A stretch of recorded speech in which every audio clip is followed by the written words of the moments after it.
New Mexico, 1922. A Tulsa oil man stands in Cimarron Canyon surrounded by 127,000 acres of mountain wilderness. His name is Waite Phillips. He has just paid cash for land that stretches from ponderosa forests to high desert grasslands. The property includes water rights, mineral rights, timber rights, everything. He builds a 28,000-square-foot summer villa with imported Spanish tile, 7-headed showers, steam heat, a 4-car garage, a retreat from oil business pressures in Oklahoma. 16 years later, he gives it all to the Boy Scouts of America. The villa, the land, 127,000 acres wrapped in a bow. The story told to Scouts is simple: a generous man, a magnificent gift, the creation of the world's largest youth camp. But the gift erased what came before. Land seized through one of the largest frauds in American history. Indigenous people displaced, Mexican landholders robbed by false surveys, coal miners, Italian, Greek, Hispanic immigrants killed by the hundreds in explosions on this same land. 383 men buried under white iron crosses in a ghost town cemetery. Most Scouts who trek Philmont never learn this history. Most never ask who owned the land before Waite Phillips bought it. Most never wonder how an oilman in Oklahoma came to control more land than the island of Manhattan. This is not a story about the Boy Scouts. This is a story about land and money and who gets to decide what history means. Over 2 million Scouts have hiked these mountains. Every summer, 22,000 more arrive for 12-day treks. They climb peaks, fish streams, practice cowboy skills, sleep under stars. They call it Philmont. They call it paradise. They do not call it what it was: a stolen empire, a sanitized legacy, a summer camp built on bones. If you value documentaries that examine the stories we're told versus the stories we're not, hit like and subscribe. Your support makes these investigations possible. Tell me in the comments if you've trekked Philmont or if you know someone who has. Let's talk about what it means to celebrate a place without knowing its history. Chapter 1. The Twin and the Territory. Before Waite Phillips bought paradise, he learned to hustle. January 19, 1883. Conway, Iowa. A farm family welcomed twin boys. They named them Waite and Wyatt. The names were identical except for 2 transposed letters. Confusing on purpose.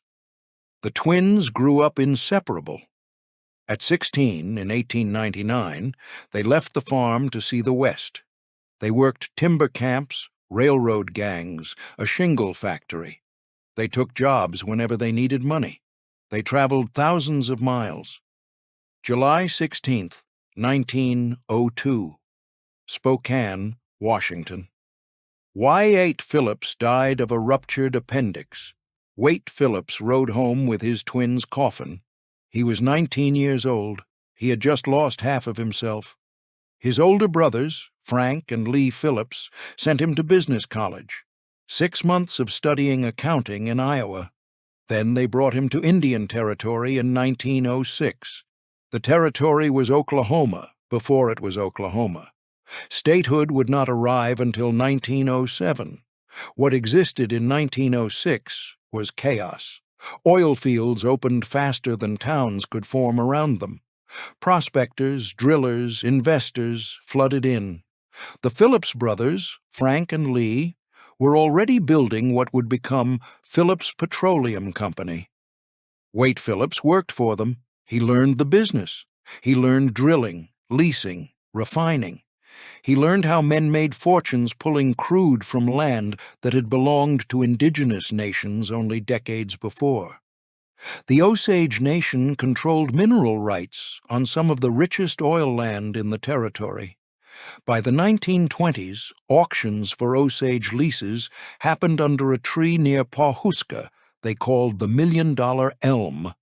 The name was not metaphorical. Frank Phillips, J. Paul Getty, Harry Sinclair, industry titans built empires on Osage land. The Osage were made wealthy by the leases. Some of them were murdered for their headrights. But that is another story. Waite Phillips did not stay with his brothers.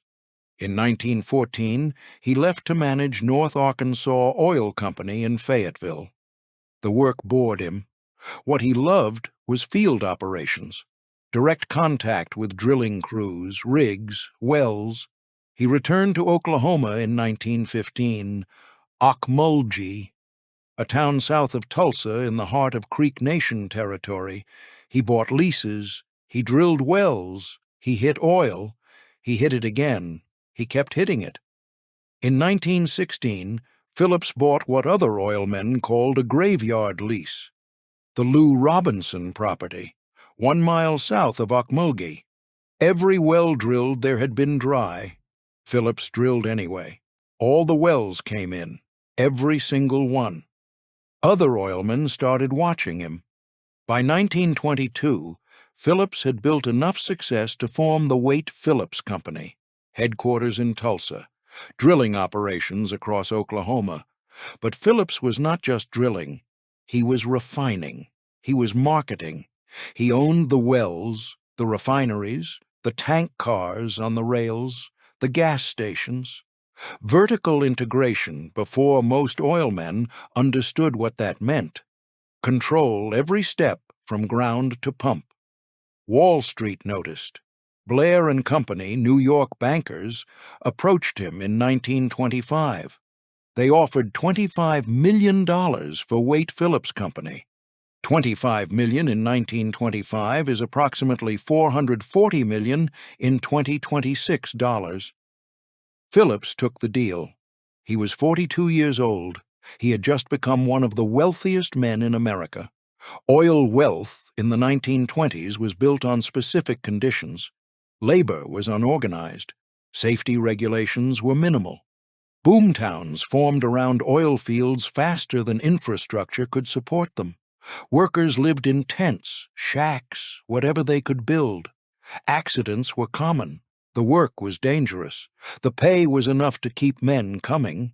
The oil companies extracted as much as they could, as fast as they could, because everyone understood the fields would not last forever. Phillips made a decision after the sale. From 1925 forward, he and his wife Genevieve would give away half of everything they earned.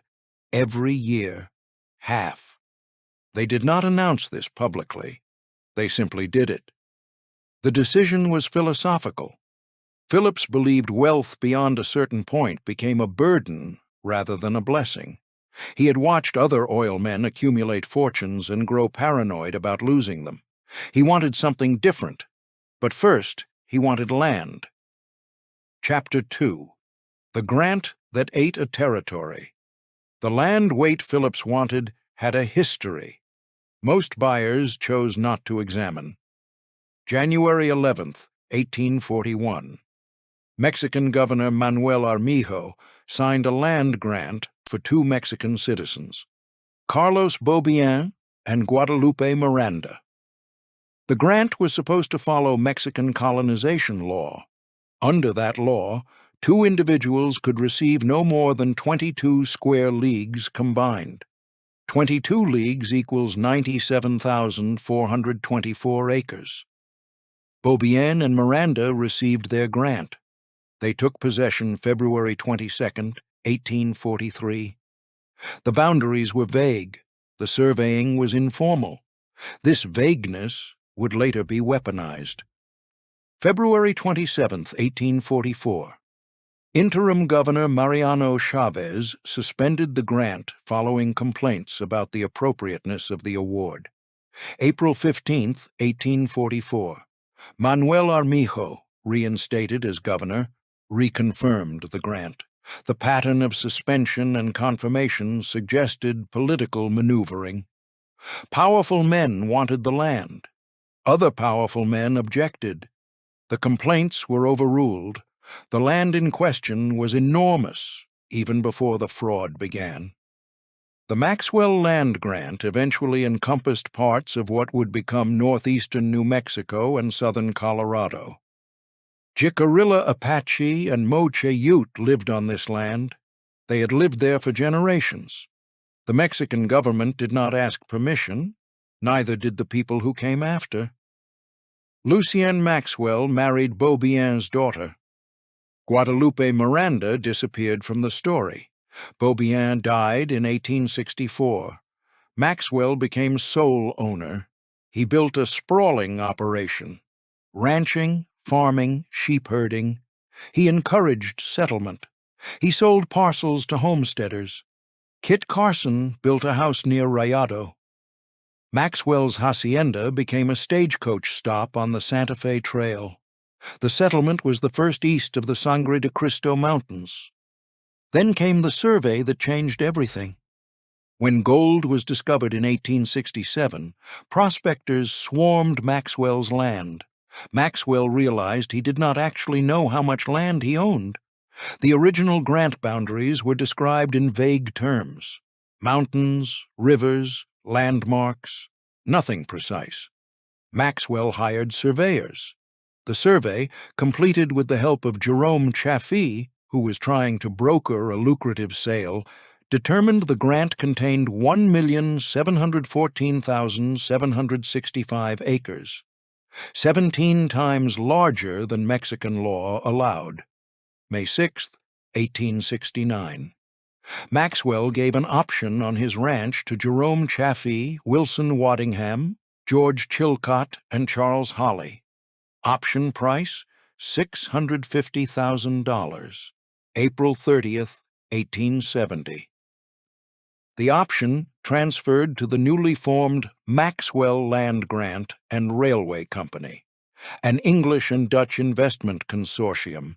Purchase price, $1.35 million. The new owners wanted congressional confirmation. They needed the United States government to validate the massive acreage. Congress confirmed the grant's validity on June 21, 1860. But Congress did not specify acreage. This omission became the legal battleground. In 1871, Secretary of the Interior Columbus Delano ruled the grant could contain only 97,000 acres based on Mexican colonization law.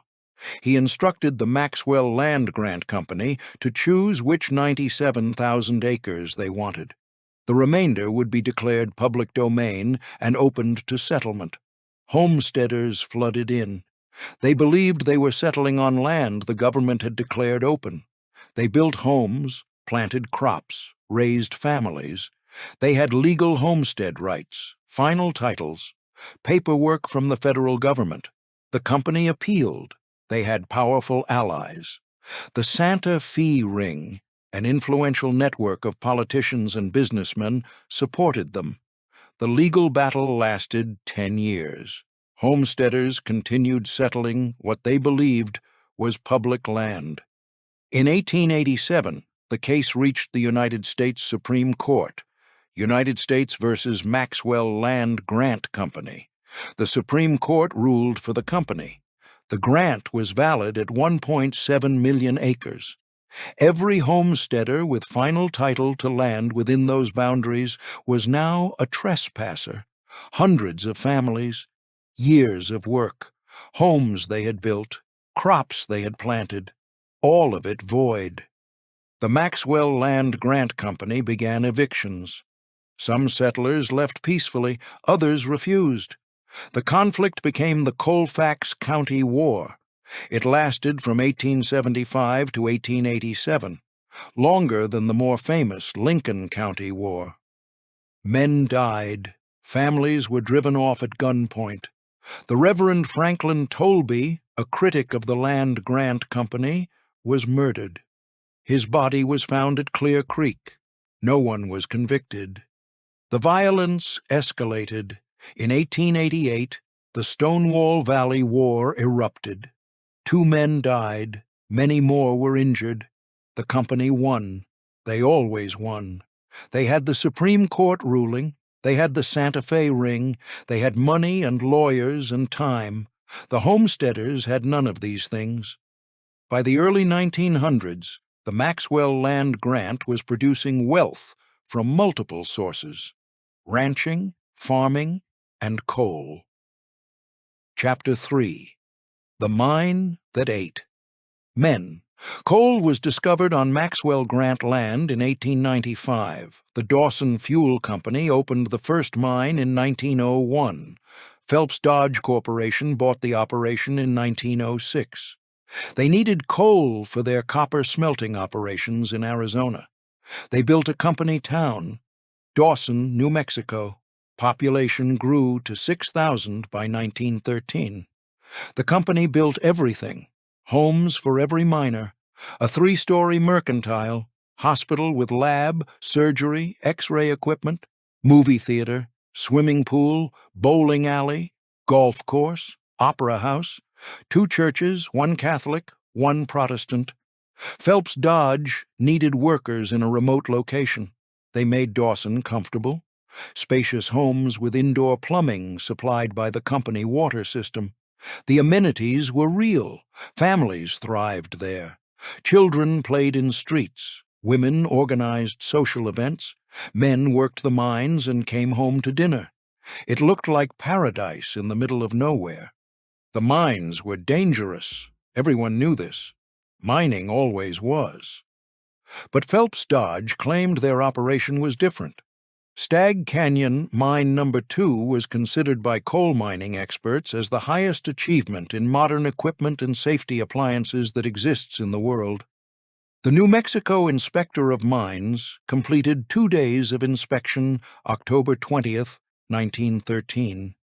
His report stated Mine No. 2 was totally free from traces of gas and in splendid general condition. October 22nd, 1913. 2 days after the inspection, 3:10 in the afternoon, 284 miners were underground in Stag Canyon Mine No. 2. Against regulations, someone set off a dynamite charge while the mine was in operation. Coal dust ignited. The explosion sent flames 100 feet out of the tunnel mouth. The blast shook homes in Dawson 2 miles away. Relief teams rushed from nearby towns. Volunteers came from as far as Pittsburgh, Kansas, and Rock Springs, Wyoming. They worked through the night. By morning, the count was final: 261 miners dead, 2 rescuers dead, 23 survivors. Most of the dead were Hispanic, Italian, and Greek immigrants. 146 Italians, 36 Greeks, the rest Mexican, Polish, Swedish, and American. The bodies came out over days. Families waited outside the mine entrance. Women who had waved goodbye that morning waited to learn if their husbands were among the dead. The company provided coffins, rows and rows of coffins outside the morgue. The Santa Fe New Mexican published photos November 3rd. The images showed what official reports did not capture: the scale of the loss. The neat rows of wooden boxes, the waiting families. Investigators determined the explosion was caused by an overcharged blast in a dusty pillar section of the mine. The Bureau of Mines issued rules after the disaster. Blasting should only be conducted when all miners were evacuated. Water sprays should be used to settle coal dust.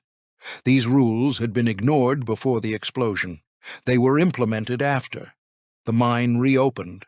Workers returned. New miners arrived. Many were sons and brothers of the men who had died. The company increased safety measures. Accidents over the next years had only a few fatalities. In 1918, Dawson mines reached peak production, over 4 million tons of coal. The town was booming again. February 8th, 1923, 2:20 in the afternoon, Stag Canyon Mine No. 1. A mine train jumped its track. The train hit supporting timbers at the tunnel mouth. Sparks ignited coal dust. 123 men were underground. Early the next morning, 2 miners who had been in an isolated section of the mine walked out. The rest were dead. 121 miners. 121 more families destroyed. Many women who lost husbands in 1913 lost sons in 1923. The sprinkler system that dampened mines and kept dust down had suffered a frozen water main days before. Combined with New Mexico's dry climate, the conditions were perfect for disaster. The company knew about the frozen main. Repairs had not been completed. George Mavroidis was one of the 1913 survivors. He witnessed 16 men around him die before he lost consciousness. He woke the next morning in the mine office. His wife and children thought he was dead. In 1923, sons of 1913 victims were working the mines. Some of those sons died in the second explosion. The cycle continued until it was broken by closure rather than reform. The Dawson Cemetery expanded twice. Phelps Dodge provided white iron crosses to mark graves of men killed in the explosions. 383 crosses eventually stood in rows. The cemetery was filled with immigrants who came to America for work and found death instead. Their names are recorded. Marcial Chavez, killed 1913. He was uncle to Dolores Huerta, who would become a labor organizer and co-founder of United Farm Workers. She was born in Dawson in 1930. Her father was a state lawmaker. Her grandfather and uncle died in the mines. She grew up knowing what corporations did when profit mattered more than people. April 30th, 1950. Phelps Dodge shut down the mines. Railroads were converting to diesel. Natural gas and heating oil replaced coal. The 25-year contract with Southern Pacific Railroad had ended. The company sold everything: buildings, equipment, the entire town. The only thing they gave away was the Catholic Church, which went to the diocese. National Iron and Metal Company of Phoenix bought the rest. Workers were evicted. Some houses were moved to other locations. Most were demolished. The company safe went to Phelps Dodge headquarters in Bisbee, Arizona. It is still displayed at the Mining Museum. By 1954, Dawson was a ghost town. Only the cemetery remains. 383 white iron crosses in rows under a craggy mesa patched with juniper. It is on the National Register of Historic Places, not because of architecture, because of the diverse breadth of its occupants and their cause of death. Every Labor Day, descendants gather for a picnic near the cemetery. They remember. They tell stories about a tight-knit community that existed before the explosions. Tennis courts, department stores, modern amenities. They remember the good years. Then they walk among the crosses. They find names of grandfathers, great-uncles, family members who came to America for opportunity and found tragedy. This is the land Waite Phillips started buying in 1922. Chapter 4. The Purchase. Phillips knew what he was buying. The Maxwell Land Grant had been subdivided many times by the 1920s. Ranches, mining operations, small towns. Phillips wanted the best parts: mountains, forests, streams, hunting grounds. He started with 40,000 acres and called it Hawkeye Ranch, a reference to Iowa. By 1932, he had accumulated 300,000 acres. He renamed it Philmont Ranch. Phil for Phillips. Monte for mountain in Spanish. He paid cash. No mortgages, no investors, just money from the oil sale. The land cost varied. Some parcels cost $2.50 per acre. Better ground cost more. Phillips was buying remnants of the Maxwell Land Grant. The same land grant that had been surveyed fraudulently, the same land that had been cleared of homesteaders by Supreme Court order, the same land where Jicarilla Apache had lived before Mexican land grants existed, the same land where hundreds of miners had died underground. Phillips was not ignorant of this history. He was buying in Colfax County, site of the Colfax County War. Dawson was nearby. Everyone in the region knew about the mine disasters. The first explosion happened in 1913. Phillips started buying in 1922, 9 years later. The second explosion happened in 1923. Phillips was actively acquiring land when the news spread. 121 more miners dead. He kept buying. What Phillips wanted was escape, a retreat from Tulsa business pressures, a place to hunt, fish, ride horses, a place to bring his wife Genevieve and their 2 children, Helen Jane and Elliot, nicknamed Chope. He built mountain trails, a hunting lodge, a fishing lodge called Fish Camp, and Villa Philmont. Construction began early 1926. The family moved in by June 1927. The villa was Spanish Mediterranean style.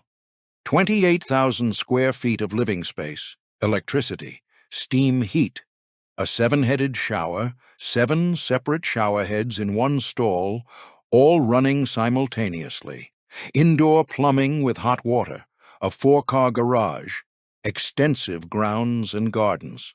The interior was furnished with items sourced from across Europe and the American Southwest, ornate furnishings, fine art, unique decor. The villa had a main house, guest house, household staff quarters, caretaker's cottage, greenhouse, everything designed for comfort and luxury. Phillips hired ranch managers. He oversaw development of cattle herds, sheep, goats, bison, polo ponies. He was building a showcase ranch, diversified operations, scientific management, the best genetics he could acquire. Phillips spent 6 months each year at the ranch. The other 6 months were in Tulsa, managing his continuing business interests. He built office complexes. The Phil Tower and Philcade buildings became landmarks of Tulsa's skyline. He bought a penthouse residence in the Philcade. Before that, he lived in a 72-room mansion called Villa Philbrook, Italian Renaissance style, completed during the oil boom years when Tulsa oilmen competed to build the most impressive homes. Phillips believed wealth created obligation. After selling his oil company, he and Genevieve committed to giving away half their annual income. They did this quietly. No press releases, no public announcements, just systematic philanthropy. They gave to hospitals, schools, community organizations. In Tulsa, Phillips funded endowments for the Community Chest, Junior League, Home for Crippled Children, St. John Hospital, University of Tulsa. In 1938, Phillips donated Villa Philbrook to the city of Tulsa. The house became Philbrook Museum of Art, one of the top 50 art museums in the nation. He simply gave away a 72-room mansion filled with art.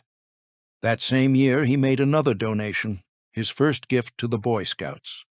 Phillips had allowed scout troops to visit the ranch occasionally. He was impressed by the impact wilderness had on young people. He decided the ranch could serve a larger purpose. In 1938, he donated 35,857 acres north of Cimarron, New Mexico. The gift included $61,000 to support development. The Boy Scouts named it Philtern Rocky Mountain Scout Camp, Phil for Phillips. Turn for the Scout slogan, "Do a good turn daily." The first Scouts arrived summer of 1939. Phillips watched the program develop. He liked what he saw. In 1941, he made a second gift, 91,520 acres south of Cimarron. This gift included the best camp lands, ranching headquarters, and Villa Philmont. Total donation, 127,395 acres. Phillips realized the property's maintenance and development costs could not come entirely from camper fees. He included the 23-story Phil Tower building in Tulsa as part of the endowment. Rent from the building would fund operations. He also established $5 million in additional endowment from oil company profits. Phillips set 3 conditions. His horse Gus could stay at the ranch until death. His family could visit whenever they wanted. The property must remain a working cattle ranch. All 3 conditions were met. The Boy Scouts renamed the property Philmont Scout Ranch. The timing of the donation was significant. 1938 was the Great Depression. Donating property and establishing charitable trusts created tax advantages. Phillips was moving wealth into structures that reduced tax liability while building legacy. This was smart financial planning combined with genuine philanthropy. Both things can be true simultaneously, but the donation erased the land's history. The Boy Scouts received a gift. They did not receive the full story. They did not learn about the Maxwell Land Grant fraud. They did not learn about the homesteaders evicted by Supreme Court order. They did not learn about the Jicarilla Apache who lived there before Mexican land grants existed. They did not learn about Dawson or the 383 miners buried 5 miles from Scout campsites. Phillips gave Scouts paradise without context. He gave them mountains without mentioning who had been removed from those mountains. He gave them a working ranch without explaining that working ranch often meant Mexican and Hispanic laborers doing work wealthy owners supervised from summer villas. He gave them a gift. He kept the complications. Chapter 5. The Training Ground. Philmont opened as a scout camp in summer 1939. The program was simple. Scouts would trek into backcountry for days-long expeditions. They would carry gear on their backs. They would navigate using maps and compasses. They would camp in designated areas. They would learn outdoor skills, fire building, first aid, wilderness survival. The experience was designed to build character, leadership, self-reliance. Everything the Boy Scout movement valued. World War II interrupted operations. From 1942 to 1945, the ranch had limited Scout activity. After the war, the program expanded. More trails, more camps, more Scouts arriving each summer. By the 1950s, thousands of Scouts were trekking Philmont annually. Phillips designated Villa Philmonte to be used as an adult training center. The Boy Scouts followed his suggestion. They built the Philmont Training Center adjacent to the villa. Conference facilities, dining halls, tent cities for family housing. The training center hosted Scout leaders from across the country. 7 to 8 conferences every week during summer. Up to 6,000 participants and family members each season. The training center became as important as the youth camping program. The ranch continued cattle operations as Phillips had required. Scouts saw working cowboys. Real horses moving real cattle across real land. The experience felt authentic because parts of it were authentic. But authenticity can be packaged and sold. Authenticity can be curated to show some things while hiding others. The villa itself became a museum. Guides dressed in period costumes led tours. They explained how the Phillips family lived. The 7-headed shower impressed visitors. The imported tile, the fine art, the luxury. The guides told stories about Waite Phillips's generosity, his love of the outdoors, his commitment to youth development. They did not tell stories about where the money came from. They did not mention oil fields or labor conditions in boom towns. They did not discuss the Maxwell Land Grant or the Colfax County War. They told the story the donors wanted told. Phillips died January 27, 1964. He was 81 years old. Primary beneficiary of his estate was the University of Southern California. USC built a 12-story building named Waite Phillips Hall, dedicated in 1968.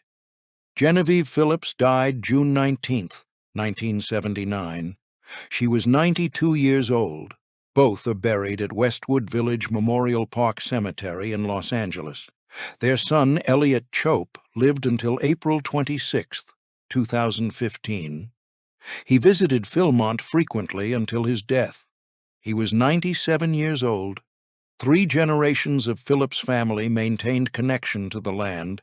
They saw Philmont as their legacy, the best thing they had done, a gift that would benefit youth forever.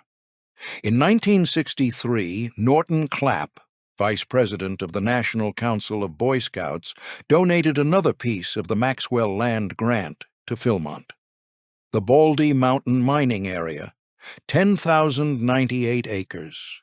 More land from the same fraudulent grant. More land with the same history. The gift was celebrated. No one asked about the miners who had worked those mines. No one asked about the homesteaders who had been evicted. No one asked whose land it had been before Mexican land grants existed. Philmont grew. By the 21st century, it encompassed 140,171 acres, about 220 square miles, 315 miles of trails, 35 staffed backcountry camps, 770 campsites. Over 22,000 scouts and leaders trek Philmont each summer. 12-day expeditions carrying everything on their backs, climbing peaks over 12,000 feet elevation, fishing streams, learning cowboy skills at working camps, sleeping under stars in the Sangre de Cristo Mountains. The experience transforms many who go through it. They return home different, more confident, more capable, more aware of their own resilience. These transformations are real. The experiences are genuine. None of that changes the history beneath it all. Philmont markets itself as high adventure, the crown jewel of Boy Scout camping. Over 2 million scouts have trekked there since 1939. Many return as adults to trek again. Some bring their children. Some volunteer as staff. Philmont alumni form a community bound by shared experience of that land, those trails, those peaks. They love Philmont. Their love is sincere. Their gratitude is real. What they were not given is context. Chapter 6. The Program. The first scouts arrived at Philtern Rocky Mountain Scout Camp summer of 1939. 34 boys, 4 adults. They came from Denver, Albuquerque, Santa Fe. Some had never been in mountains before. Some had never slept outside. They carried canvas packs, wool blankets, tin cups. Equipment was heavy. Trails were unmarked. Maps were hand-drawn. The program was experimental. Ranch manager Roy Lewis supervised operations. He hired local men who knew the land. Some were Hispanic families who had lived in the area for generations. Some were Anglo ranchers who had bought parcels after the Maxwell Land Grant was subdivided. The staff taught scouts to ride horses, pitch tents, read trails, identify plants. Basic wilderness skills combined with ranch work. The cost was $25 for 2 weeks. In 1939, $25 was half a month's wages for many workers. The fee limited participation. Boy Scouts of America understood this. They established scholarship funds using interest from the Phil Tower Building Endowment. By 1940, scholarships covered 30% of campers. World War II interrupted expansion. From 1942 through 1945, the ranch operated at minimal capacity. Some staff enlisted, some were drafted. Gasoline rationing made travel difficult. The program survived, but did not grow. After the war, demand exploded. Returning veterans wanted their sons to experience outdoors. Suburban families had money to spend. Boy Scout membership was growing nationally. Philmont expanded to meet demand. More trails were cut. More camps were established. More staff were hired. By 1950, over 2,000 scouts were trekking each summer. The program developed a pattern. Scouts arrived at base camp near Villa Philmonte. They attended orientation. They learned leave no trace principles before the phrase existed. They assembled crews of 8 to 12 scouts plus adult advisors.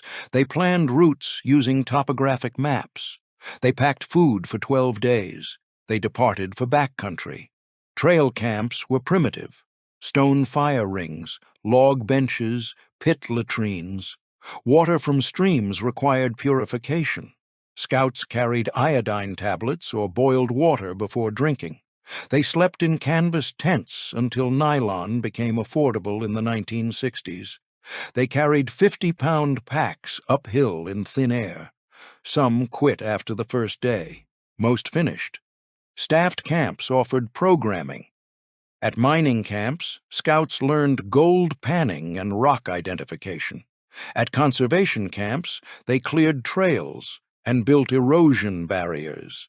At Western heritage camps, they practiced roping, branding, blacksmithing. At Villa Philmonte, they toured the mansion and heard about Waite Phillips's generosity. What they did not hear was comprehensive. The tour guides explained the seven-headed shower. They showed the imported Spanish tile. They described how Phillips built the villa as summer retreat. They mentioned he donated it to Boy Scouts. The narrative stopped there. The Maxwell Land Grant was mentioned in historical displays. Lucien Maxwell was described as a successful rancher and businessman. Kit Carson was presented as a frontiersman and friend of the Maxwell family. The Santa Fe Trail was explained as important trade route. The narrative emphasized adventure, entrepreneurship, westward expansion. Words like displacement, eviction, fraud did not appear. Dawson was 5 miles away. The cemetery, with 383 white crosses, was accessible by dirt road. Some staff knew about it. Some visited on days off. It was not part of standard programming. Most scouts who trekked Philmont never saw it. This was not accident. This was curriculum design.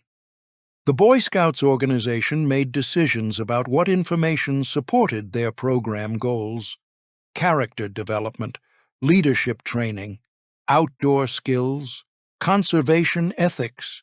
These goals were real and valuable. They did not require discussing mining disasters or land grant fraud, so those topics were omitted.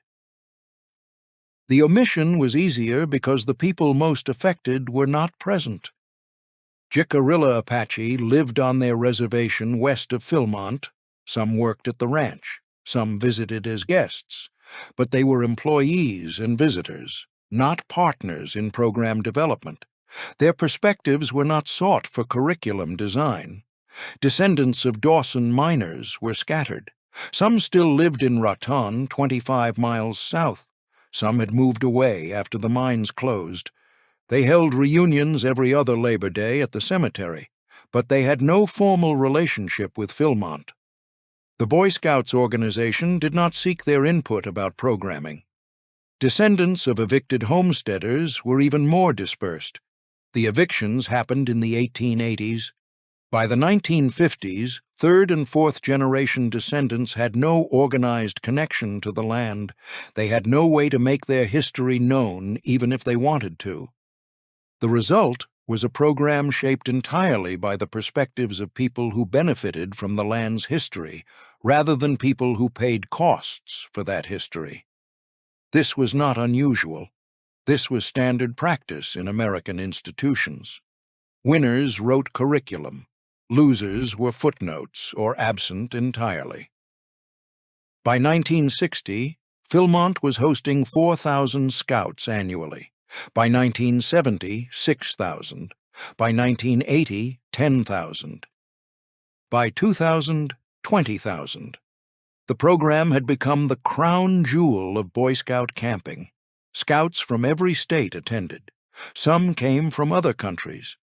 The experience was transformative for many. They returned home more confident, more capable, more appreciative of wilderness. These transformations were real. The skills they learned were useful. The friendships they formed were lasting. None of this was false. It coexisted with omissions that were also real. Chapter 7. The Economics. Philmont operated on two revenue streams: participant fees and endowment income. In 1985, the trek fee was $350 for 12 days. In 2026, the fee was approximately $990. The fee included food, staff supervision, program activities, equipment storage, and base camp facilities. It did not include travel to New Mexico or personal gear. $350 was substantial for many families. Scholarships remained available, but scholarship funds were limited. In 1985, 15% of participants received full or partial scholarships. That meant 85% paid full price. This ensured most participants came from families with disposable income. The other revenue source was the endowment. The Phil Tower building in Tulsa generated rent. In the 1980s, downtown Tulsa office space commanded rates between $12 and $18 per square foot annually. The Phil Tower had approximately 200,000 square feet of leasable space. Annual rent was probably $2.4 to $3.6 million. Operating expenses consumed perhaps 40%. That left $1.4 to $2.2 million for Philmont endowment. This income funded infrastructure that participant fees could not cover: trail maintenance, building repairs, equipment replacement, staff housing, conservation programs, vehicle fleet, and emergency services. All of this required funding beyond what camper fees generated. The financial model worked as long as two conditions held. Office space in Tulsa remained valuable, and Scout membership remained high enough to fill Philmont capacity. By the 2000s, both conditions were weakening. The Tulsa office market softened. Companies moved to suburban locations. Downtown occupancy declined. Rent per square foot decreased. Some tenants negotiated lower rates. Some spaces stayed vacant. Revenue from the Phil Tower dropped even as building maintenance costs increased. The endowment generated less income. Simultaneously, Boy Scout membership declined. In 2000, membership was 3.3 million youth. By 2010, 2.7 million. By 2020, 1.1 million. The decline had multiple causes. More activity options for youth. Two-income families with less time. Changing social attitudes about single-gender youth organizations. Abuse scandals that destroyed trust. Fewer scouts meant fewer applications to Philmont. The ranch could accommodate 23,000 participants per summer. In peak years, they filled capacity and maintained waiting lists. By 2015, they were accepting most applicants. By 2020, capacity exceeded demand. The financial pressure was substantial. Fixed costs remained constant. Staff needed to be hired and trained. Buildings needed maintenance, whether or not they were fully occupied. Trails needed clearing. Equipment needed replacing. Revenue was declining from both sources simultaneously. The Boy Scouts organization responded by diversifying Philmont programming. They offered family treks for Scout families willing to pay premium prices. They hosted venturing crews and explorer posts who aged out of Boy Scout troops. They developed specialty programs, photography treks, conservation corps, leadership academies. They accepted more international participants who paid higher fees. When Boy Scouts of America began admitting girls in 2018, Philmont adapted quickly. They developed all-female crews, family crews with mixed-gender siblings, and standard crews with both male and female participants. The change was practical. More potential participants meant more revenue. None of these adaptations addressed underlying problems. The endowment was weakening. Membership trends were negative. The cost of operating a 220-square-mile ranch in remote New Mexico was rising. Insurance costs alone were substantial. Liability insurance for 23,000 youth participants annually cost millions. In 2020, the Boy Scouts of America filed bankruptcy. The organization faced over 82,000 abuse claims. Settlement costs eventually exceeded $2.7 billion. Local councils were required to contribute to settlement funds. Many sold camps and properties to raise cash. The national organization sold artwork, real estate, and other assets. Philmont was protected. The original donation agreement specified the land must be used for scouting or returned to Phillips' heirs. The bankruptcy court could not force sale, but the bankruptcy weakened the organization's ability to fund operations. The endowment became even more critical. The Phil Tower building remained important to Philmont's financial survival, but the building itself required investment. By 2025, it was 98 years old. Original systems needed replacement. The building competed with newer office towers offering better amenities. Maintaining competitive occupancy required capital improvements the endowment could not afford without reducing payments to Philmont. This created a dilemma. Invest in the building to maintain long-term revenue, or maximize short-term payments to Philmont. The Boy Scouts organization chose compromise, modest building improvements funded by reduced endowment payments to Philmont. The ranch would need to increase self-sufficiency. Trek fees increased. By 2025, the 12-day trek cost $1,250. In 1939, the fee was $25. In 2026, $1939 equals approximately $520. The 2025 fee was more than twice the inflation-adjusted original fee. Access became more economically restricted. Scholarship funding increased in absolute dollars but declined as a percentage of participants. In 2025, 12% of participants received scholarships, lower percentage than the 1980s despite higher absolute fees. Scholarships. The math was simple. Philmont needed revenue. Scholarships reduced revenue. The organization prioritized financial survival over access. Survival. The working cattle operation continued as Phillips had required, but working ranch meant something different by 2025. The operation employed 5 full-time cowboys and seasonal help during branding and roundup. Ranch revenue was modest. Cattle sales might generate $200,000 annually. Operating costs consumed most of that. The cattle operation existed primarily to fulfill donor conditions and provide an authentic atmosphere for scout programming. Cattle. The ranch also generated modest revenue from hunting leases. Private hunters paid for guided elk and deer hunts during fall and winter when scouts were not present. These leases brought perhaps $300,000 annually. Every revenue source mattered.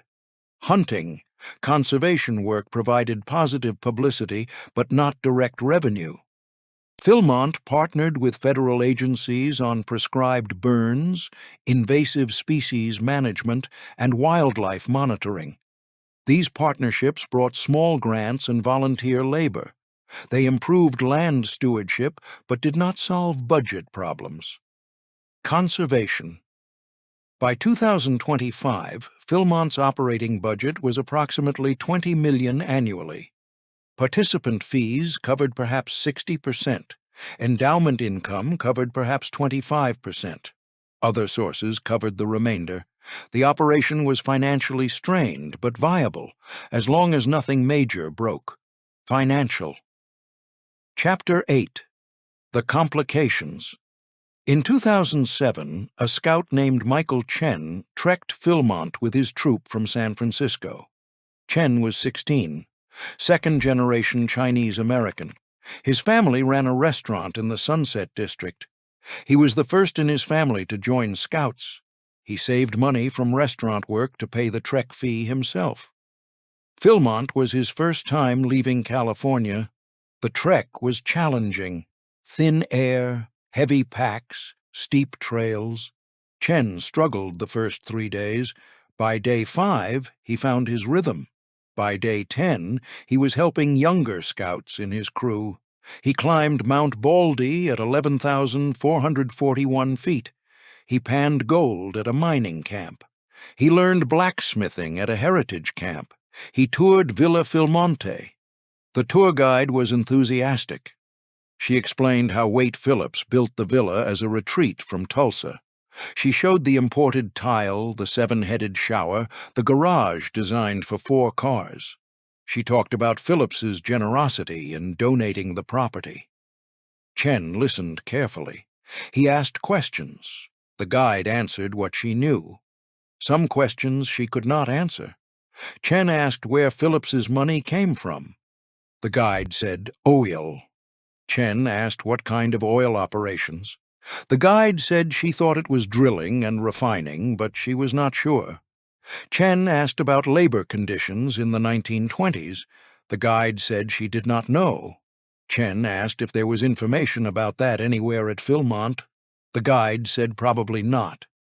She suggested he research it when he got home. Chen did research it. He found information about Oklahoma oil boom towns. He found accounts of labor conditions. He found descriptions of boomtown culture where workers lived in tents and companies extracted as much as possible as fast as possible. He found this information did not appear in any Philmont materials he remembered seeing. He also found information about the Maxwell Land Grant. He read about the fraud. He read about the Supreme Court case. He read about homesteader evictions. He wondered why none of this was mentioned during his trek. He wondered if other scouts knew. He wondered if staff knew. Chen wrote a letter to Philmont's director. He explained what he had learned. He asked why this history was not part of programming. He suggested adding it. He did not receive a response. This was not unusual. Organizations receive many letters. Most do not result in program changes. Chen's letter likely went into a file somewhere. Nothing changed because one scout asked questions. But Chen was not the only scout asking questions. The Internet made research accessible. Scouts who were curious could find information their parents' generation never accessed easily. Some found the Maxwell Land Grant history. Some found information about Dawson. Some found critiques of land grant colonization. Some asked their trek leaders about it. Trek leaders gave various responses. Some said they did not know much about that history. Some said it was interesting but not relevant to the program. Some said Philmont focused on outdoor education and character development rather than historical controversies. Some said privately they thought more historical context would improve the program, but that was not their decision to make. The cumulative effect was that scouts interested in complete history could find information outside official programming. But official programming did not change. The tour guide script for Villa Philmonte remained focused on luxury and generosity. The historical displays remained focused on adventure and expansion. The narrative remained selective. In 2013, during the centennial of the first Dawson disaster, some Philmont staff organized optional trips to the cemetery. They drove scouts in vans during off days. They walked among the 383 white crosses. They read names aloud. They explained what happened.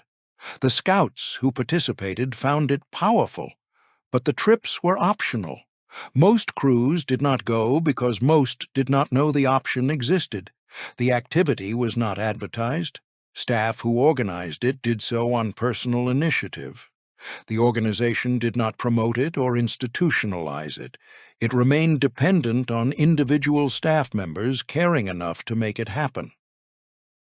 In 2016, a Jicarilla Apache staff member named Sarah Vigil worked at Philmont for the summer. She was 22. She was a recent graduate of the University of New Mexico. She grew up on the reservation near Dulce. She needed summer employment. Philmont paid reasonably and provided housing. Vigil noticed immediately that indigenous history was mentioned minimally. A few sentences in displays, brief references during programs, nothing substantive, nothing that explained displacement or ongoing tribal sovereignty or contemporary Jicarilla culture. She approached her supervisor. She offered to develop additional programming about Jicarilla history. She said she could connect Philmont with tribal educators. She said many tribal members would be willing to partner if asked properly. Her supervisor said it sounded interesting, but curriculum changes required approval from higher levels. He suggested she submit a formal proposal. Vigil submitted a proposal. It outlined specific programming additions. Bring Jicarilla educators to lead sessions about Apache relationships with the land. Partner with the tribe on conservation projects. Include Jicarilla language and place names in trail markers and maps. Establish formal relationship with tribal government. The proposal was detailed and practical. She never received a response. She completed her summer. She returned to her teaching job in Albuquerque. She did not return to Philmont. Years later, she said the experience taught her that institutions resist change, even when change would be simple and valuable. They resist because change requires decisions, and decisions create accountability. In 2019, a historian named Dr. Elena Martinez published an article about Philmont's land history. Martinez was associate professor at New Mexico State University. She specialized in land grant history. Her article examined the Maxwell Land Grant, the Supreme Court case, the evictions, and the subsequent subdivision. She documented how Waite Phillips purchased remnants of fraudulently claimed land. She noted the silence about this history in Philmont materials. The article appeared in an academic journal. Circulation was limited, but it was available online. Some scouts found it, some parents found it, some used it to ask Philmont staff about land grant history. Staff responses varied. Some acknowledged they had not known the history. Some said they knew generally but did not have detailed information. Some said land grant history was complicated and outside their expertise. The article did not change official programming, but it provided evidence that scholars were noticing the gaps. It established that Philmont's selective history was becoming visible to people outside the organization. The silence was becoming harder to maintain simply by avoiding the subject. These were small incidents: a scout asking questions, staff organizing optional cemetery visits, a tribal member offering partnership, a historian publishing research. None individually forced institutional change, but they accumulated. They created pressure. They made silence a more deliberate choice rather than a default position. Chapter 9. The Inheritance. Elliot Phillips, Chope, visited Philmont regularly until his death in 2015. He was 97. He had watched the ranch transform from a family retreat to a scout camp over 7 decades. He knew the land intimately. He rode horses across it in the 1920s when it was still wild. He hunted elk in the mountains. He fished the streams. He helped his father build the Villa Philmonte. He understood what the land meant to the Phillips family. Chope believed his parents had done the right thing. The donation gave the land purpose. It would be preserved. It would serve youth development. It would not be subdivided and sold. These outcomes mattered to him. He saw scouts experiencing the land the way he had experienced it as a child. That continuity meant something. But Chope also lived long enough to see cultural shifts. He saw the Boy Scouts organization face abuse scandals. He saw membership decline. He saw financial pressures mount. He worried about Philmont's long-term viability. He worried the organization might not be able to maintain the property properly. In 2012, 3 years before his death, Chope gave an interview to a Philmont staff member documenting oral history. The interview covered his childhood memories, his parents' intentions, his hopes for the ranch's future. Near the end, he was asked about the Maxwell Land Grant history. Chope paused before answering. He said his father knew the land had a complicated history. He said Waite Phillips had researched property titles carefully before purchasing. He said his father believed that by preserving the land as wilderness and using it for youth development, he was doing better than leaving it to be further subdivided or developed commercially. He said his father saw the donation as a way to give the land a protected future. The interviewer asked if Waite Phillips ever discussed the homesteaders who had been evicted or the mining disasters at Dawson. Chope said his father was aware of Dawson. He said the disasters were terrible, but had happened before the Phillips family bought the land. He said his father did not talk much about the Maxwell Land Grant controversies. He said those were old conflicts that had been settled legally by the time his father was buying property. The interview revealed how the Phillips family understood their legacy. They saw themselves as preservationists and philanthropists. They had wealth and chose to give it away rather than leave it all to children. They created opportunities for millions of young people. These things were true. The fact that they did not emphasize other parts of the history did not make their intentions false. It made them selective. Like everyone else. Chope died April 26, 2015. His obituary in the Albuquerque Journal mentioned his ranching career, his family heritage, his connection to Philmont. It did not mention oil industry origins or land grant history. Obituaries are selective. They present the version of a person that family wants remembered. This is normal. After Chope's death, the Phillips family connection to Philmont became primarily institutional rather than personal. His children visited occasionally, but they did not have the same intimate knowledge of the land. They had their own lives, careers, families. Philmont became something their grandfather had created rather than something they were actively involved with. This transition is natural. Founding generations have direct connection to institutions. Second generations inherit connection. Third generations have stories about connection. Fourth generations have a genealogical connection, but not an experiential one. Over time, institutions become independent of founding families. This is healthy if the institution matures. It is problematic if the institution remains dependent on founder mythology. Philmont was becoming increasingly dependent on founders' mythology. As financial pressures increased, fundraising emphasized Waite Phillips' generous spirit. Donor materials told the story of a wealthy man who gave away a fortune. They emphasized the villa, the endowment, the vision. They needed donors to see themselves as continuing Phillips's legacy. This required maintaining his reputation. Maintaining that reputation required not complicating it. If fundraising materials discussed oil boom labor exploitation, potential donors might question the source of Phillips's wealth.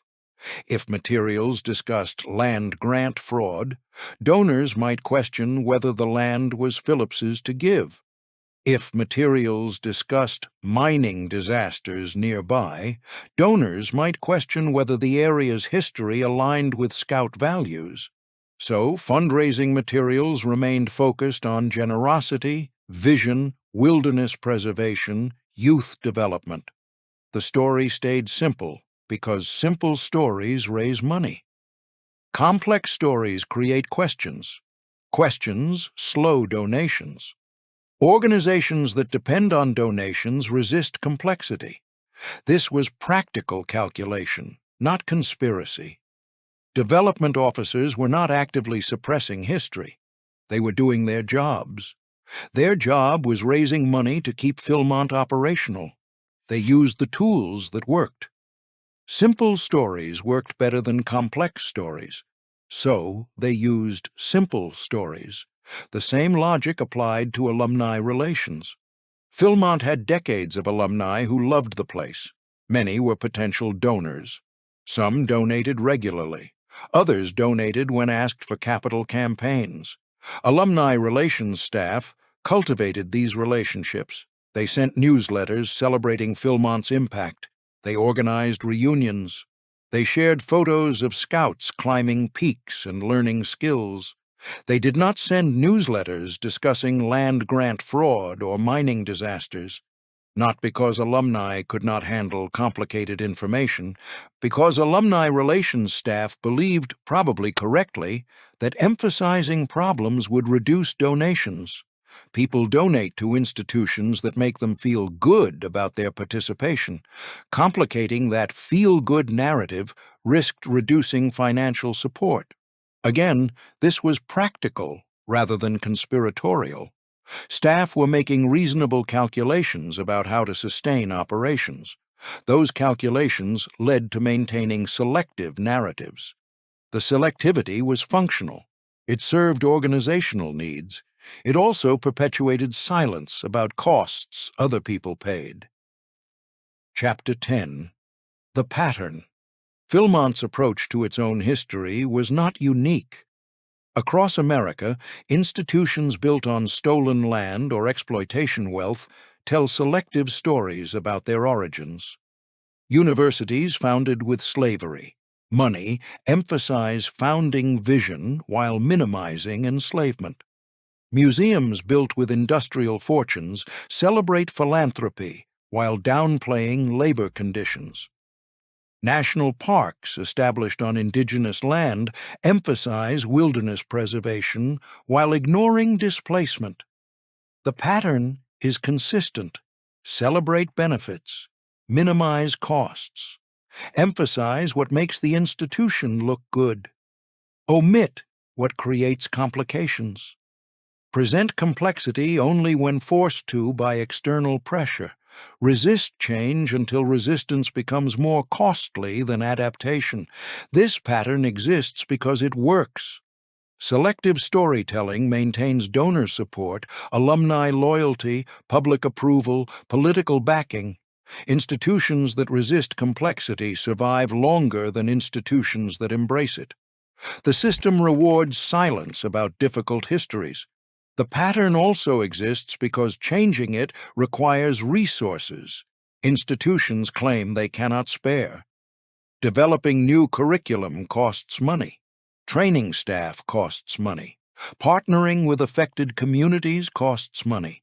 Every dollar spent on historical reckoning is a dollar not spent on operations. When budgets are tight, organizations prioritize what keeps them functioning over what makes them more honest. But organizations also resist because leadership fears fears. Donors who gave based on simple stories might stop donating if stories become complex. Alumni who remember simple narratives might feel their memories are being attacked. Staff accustomed to traditional programming might resist adding complications. Board members might worry about reputational risk. All of these fears are reasonable. They are also reasons institutions perpetuate problematic narratives. The fears are not always realized. Some institutions that have engaged with difficult histories have found that honesty strengthens rather than weakens them. Some donors appreciate transparency. Some alumni welcome complexity. Some staff find the work more meaningful when it is more complete. Some board members recognize that adaptation is necessary for survival, but these positive outcomes are not guaranteed. Some institutions that engaged with difficult histories have lost donors. Some have faced alumni backlash. Some have experienced staff turnover. Some have received negative press. The risks are real. This is why courage matters. Doing right things despite risk is what courage means. Philmont faces all of these same calculations. Add programming about Maxwell Land Grant fraud, and some donors might object. Add mandatory visits to Dawson Cemetery, and some alumni might complain the program has become too political. Partner with Jicarilla Apache educators, and some families might question whether that partnership is balanced.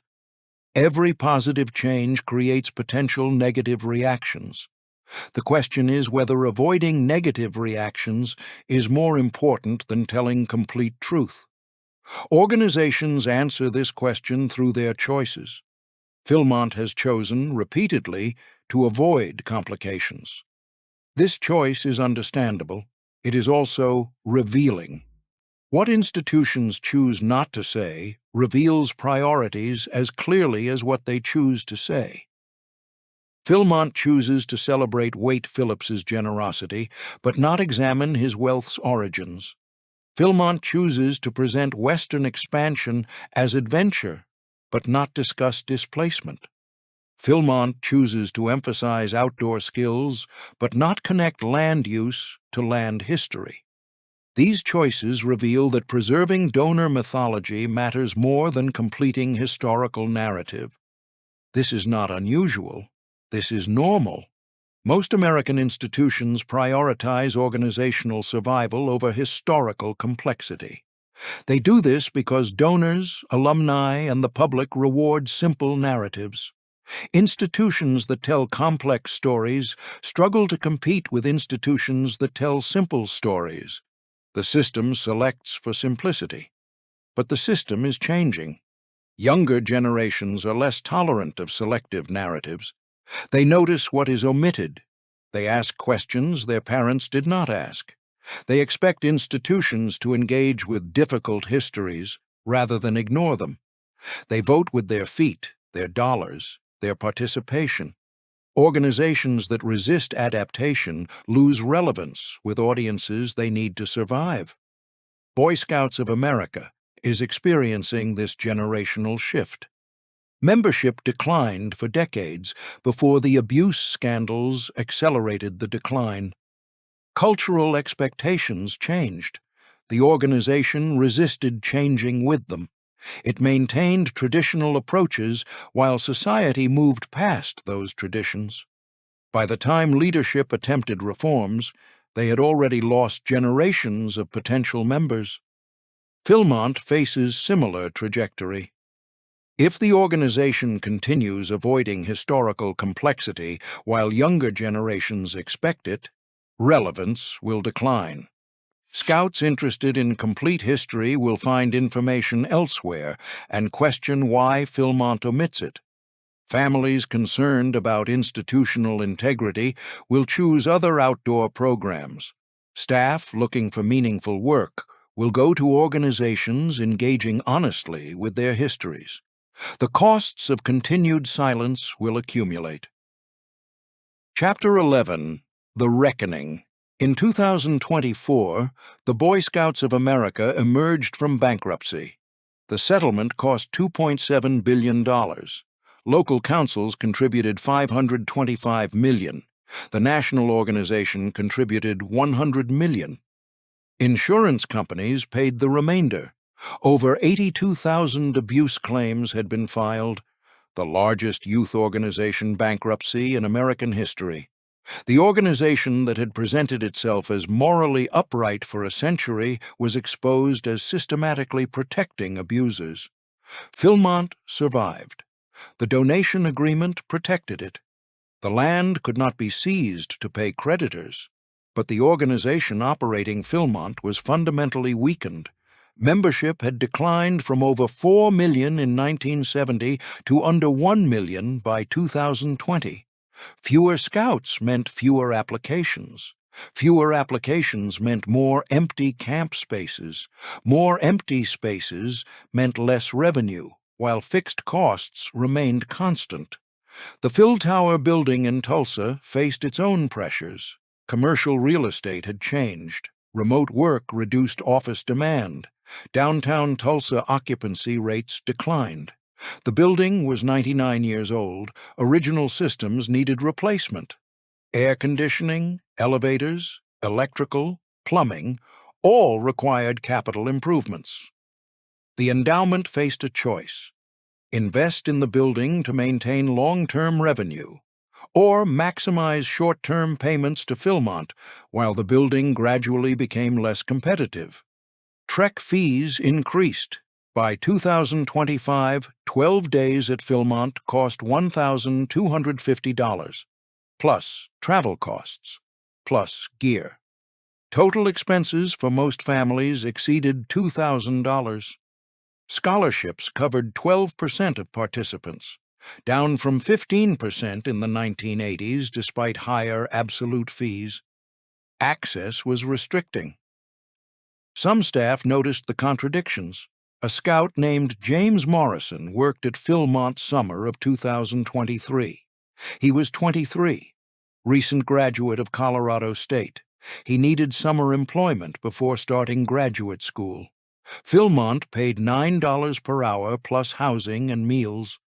The rate had barely increased in 15 years, despite inflation. Morrison asked questions. He noticed Villa Philmonte tours emphasized luxury without discussing wealth origins. He noticed indigenous history was mentioned in one sentence.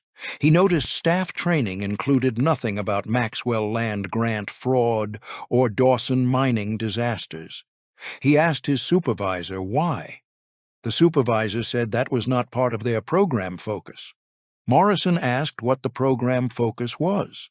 The supervisor said outdoor education and character development. Morrison asked if understanding land history was relevant to character development. The supervisor said that was above his level. Morrison submitted written suggestions. Include Maxwell Land Grant history and orientation. Partner with Jicarilla Apache educators. Add mandatory Dawson Cemetery visits. His suggestions went to program directors. Program directors forwarded them to regional leadership. Regional leadership noted them and filed them. Morrison completed his summer. He did not return. He later said the experience taught him that institutions resist information that complicates their narratives. That same summer, a scout crew from Minneapolis included a Lakota teenager named Sarah Redbird. She was 15. Her family lived in St. Paul.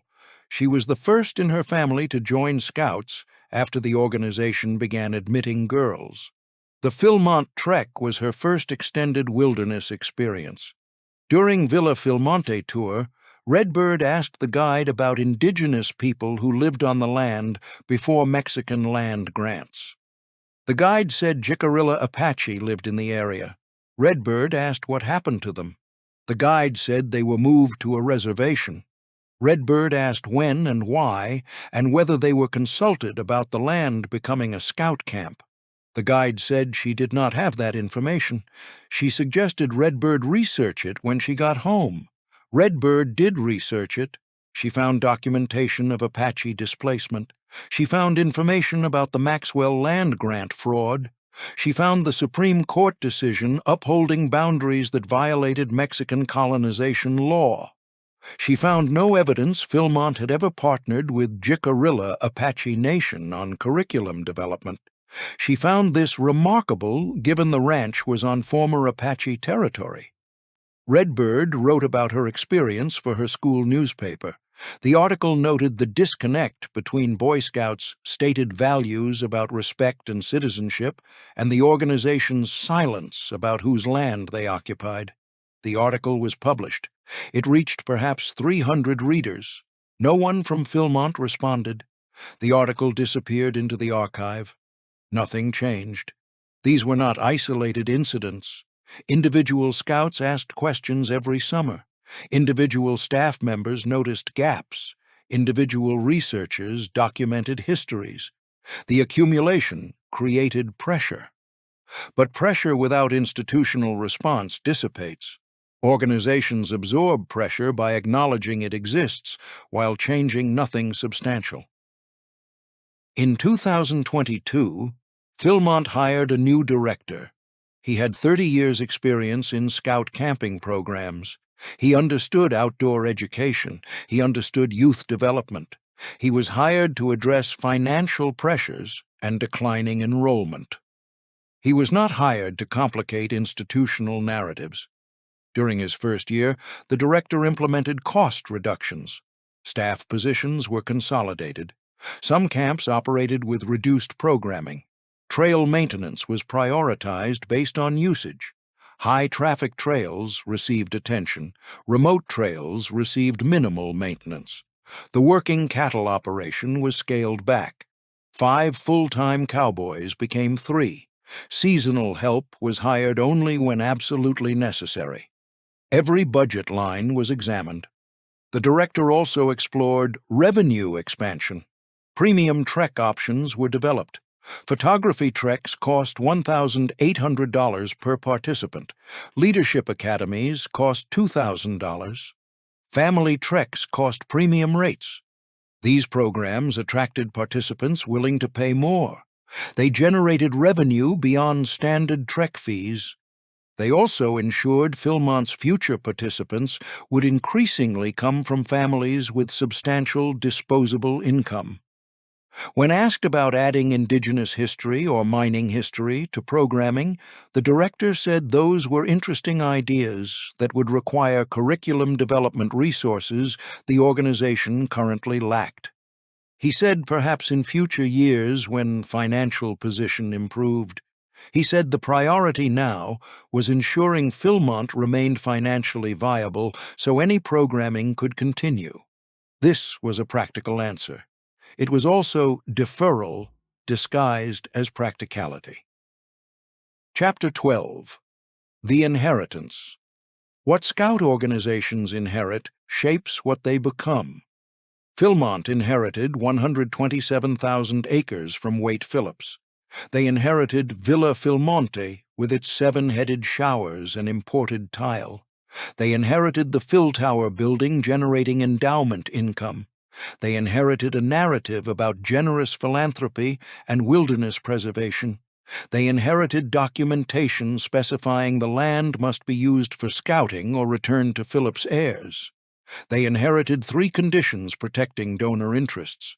They also inherited what Phillips chose not to include. Phillips did not document the Maxwell Land Grant fraud in his donation materials. He did not explain how wealth built through oil boom labor exploitation purchased land cleared of indigenous people and homesteaders. He did not mention 383 miners buried 5 miles from the property he was donating. He did not suggest the Boy Scouts should partner with Jicarilla Apache Nation or honor Dawson victims. He gave land and money. He did not give context. The Boy Scouts organization accepted what was offered. They accepted the land, the endowment, the narrative. They did not investigate what was omitted. They did not ask whose land this had been before Phillips bought it. They did not research what had happened on surrounding properties. They built a program emphasizing outdoor adventure and personal development. They told the story donors wanted told. This choice created a specific legacy. Over 2 million scouts trekked Philmont over 8 decades. Most learned nothing about land grant fraud. Most never heard about Dawson. Most never encountered Jicarilla perspectives on the land they were camping on. They learned outdoor skills, leadership techniques, conservation ethics.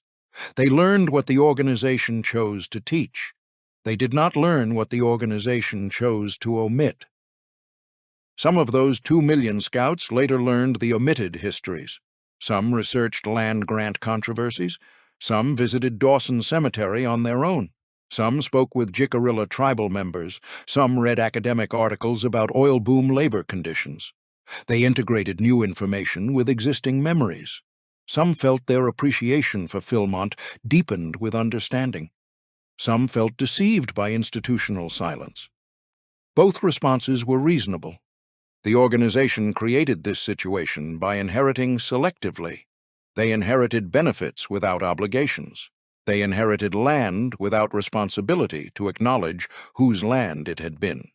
They inherited wealth without responsibility to examine wealth's origins. They inherited donor mythology without responsibility to complicate that mythology. This was standard practice for American institutions. It was also consequential practice. By 2025, cultural expectations had shifted. Younger generations expected institutions to engage with difficult histories.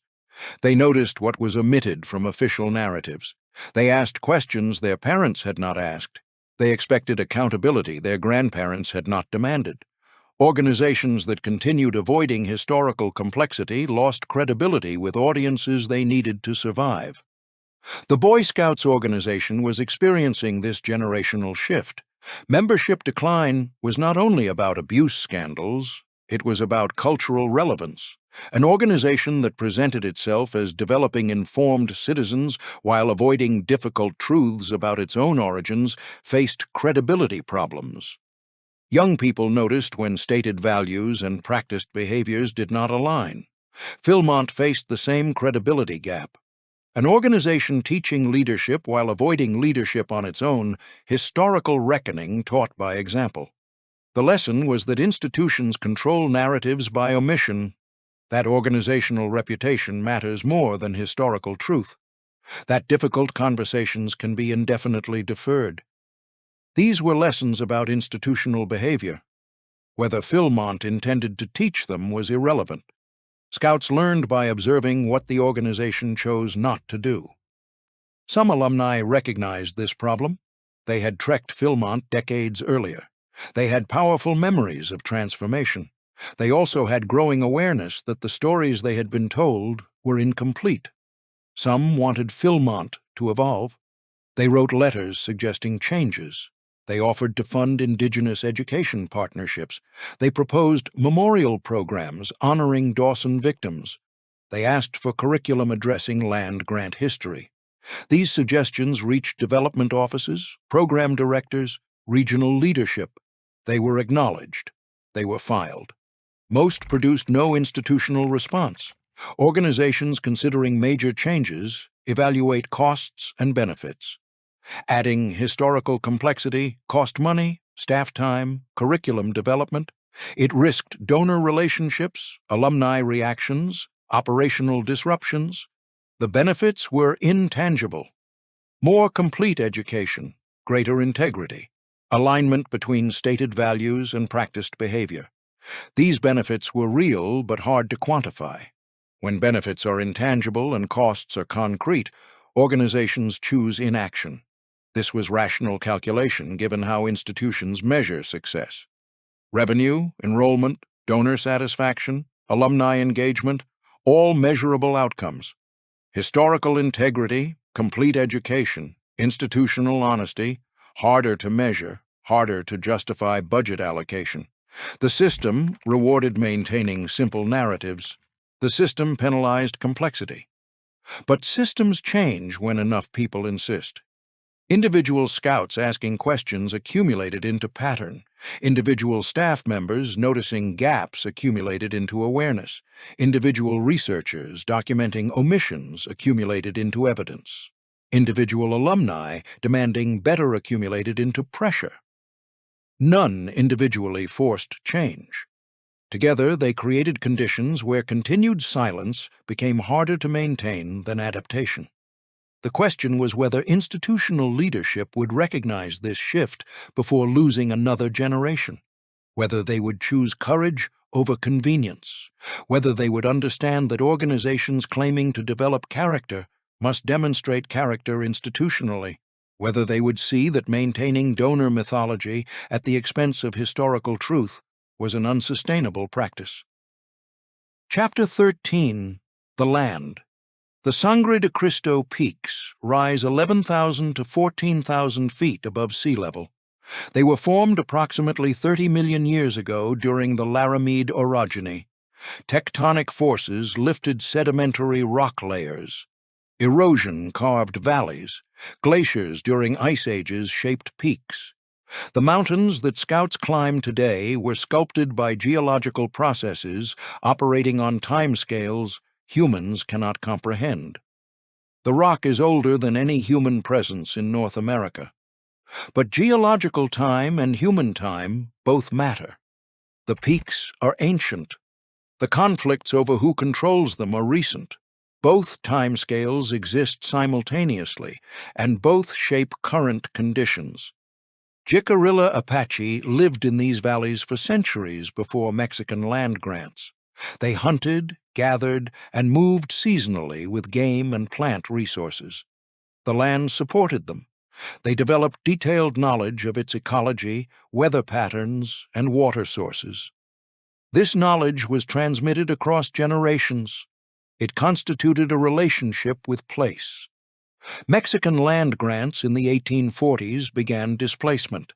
Not immediately, not completely, but systematically. Land that had been used by indigenous people for generations was claimed by Mexican citizens who had never seen it. The claims were legal under Mexican law, yet they violated indigenous sovereignty. Both things were true. Legal process and displacement occurred together. American acquisition of New Mexico in 1848 continued the pattern. The Treaty of Guadalupe Hidalgo supposedly protected existing land grants. It did not protect indigenous claims that existed before those grants. American courts decided cases based on Spanish and Mexican property law. Indigenous relationships with land were not recognized as property rights. This legal framework ensured displacement would be validated rather than reversed. The Maxwell Land Grant fraud expanded this displacement exponentially. 97,000 acres claimed legally became 1.7 million acres claimed fraudulently. Homesteaders who settled what they believed was public domain were evicted when the Supreme Court upheld the fraud in 1887. Hundreds of families lost homes, farms, and years of work.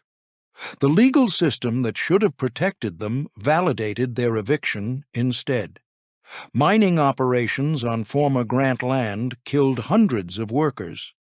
October 22, 1913, 261 dead. February 8, 1923, 121 dead.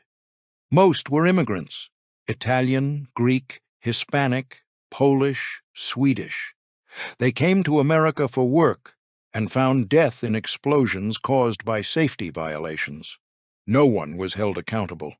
The mines reopened and more men died in smaller accidents. The pattern continued until the mines closed in 1950. Waite Phillips bought remnants of this contested land starting in 1922. He paid cash earned from an oil company sale. The sale generated $25 million because Phillips controlled oil production, refining, and marketing during the Oklahoma boom era when labor was unorganized and extraction was maximized. This wealth purchased land whose availability resulted from fraud, displacement, and eviction. The connection between oil wealth and land acquisition was direct. Phillips built Villa Philmonte, 28,000 square feet, with 7-headed showers, imported Spanish tile, and steam heat. It served as a retreat for 6 months each year. The villa cost enormous sums at a time when miners 5 miles away earned minimal wages in dangerous conditions. The contrast was not accidental. It was structural. Wealth concentration creates such contrasts. Someone's luxury retreat was purchased with surplus extracted from someone else's dangerous labor. In 1938 and 1941, Phillips donated 127,000 acres to the Boy Scouts. The gift created Philmont Scout Ranch. Over 2 million scouts have trekked there since 1939. They experienced wilderness, they developed skills, they built confidence, they formed lasting memories. These transformations were genuine. They occurred on land whose history was systematically omitted from their education. This omission was institutional choice. The Boy Scouts organization decided what information supported program goals and what information created complications. Outdoor education, character development, leadership training, these goals were valuable. They did not require discussing displacement, fraud, mining deaths, or wealth extraction, so those topics were omitted. The omission served organizational needs. It perpetuated incomplete narratives. Both things were true. By 2025, this approach faced pressure. Individual scouts asked questions. Individual staff noticed gaps. Individual researchers documented omissions. Individual alumni demanded better. The accumulation created conditions where continued silence required active choice rather than passive acceptance. Institutions that actively choose silence after being informed reveal priorities through that choice. The land will outlast these human conflicts. The peaks will catch light after every organization that currently operates there has changed or dissolved. The streams will flow after everyone who currently walks the trails has died. Geological time makes human disputes seem temporary. This perspective has truth. It also evades human stakes. To descendants of displaced Jicarilla people, geological time offers no consolation. To descendants of dead miners, mountain permanence does not address their loss. To descendants of evicted homesteaders, the idea that land outlasts disputes does not restore what was taken. Human timescales matter because humans live in them. What happened here in 1887, 1913, 1923, 1938? These dates are 3 or 4 generations ago. Living memory for some descendants. Recent history for all. Philmont operates in both time scales. The organization uses geological time metaphorically. They present wilderness as timeless. They emphasize connection to nature that transcends human conflicts. This framing serves program goals. It also erases human history. A place is not timeless if people were displaced from it within living memory. A place is not beyond human conflict if the conflicts that created current conditions remain unacknowledged. The choice is whether to continue operating as though land history is irrelevant to land use, whether to maintain narratives that celebrate benefits while omitting costs, whether to prioritize organizational convenience over historical completeness, whether to trust that next generations will accept institutional silence when previous generations increasingly question it. The organization could choose differently. Acknowledge complete history. Partner with affected communities. Develop curriculum integrating omitted narratives. Make truth-telling central rather than peripheral. Demonstrate institutionally the character they claim to develop individually. These choices require resources. They risk comfortable relationships. They demand courage. Or the organization could continue current practice. Hope pressure dissipates. Assume next leadership generation will face the same calculation and make the same choice. Defer change until change is forced by crisis rather than chosen through leadership. This is also choice. It reveals what the organization values through what it chooses to protect. The peaks catch morning light. The streams flow with snowmelt. The aspen turn gold each September. The land continues regardless of human choices about how to understand it. But the people who walk the land carry stories. Those stories shape relationship. Relationship shapes behavior. Behavior shapes what happens next. Which story dominates is not predetermined. It is chosen through accumulated decisions about what institutions teach, what they omit, whose voices they center, whose perspectives they ignore. Philmont has made those choices for 8 decades. The question is whether they continue making the same choices or choose differently. The land waits. The organization decides.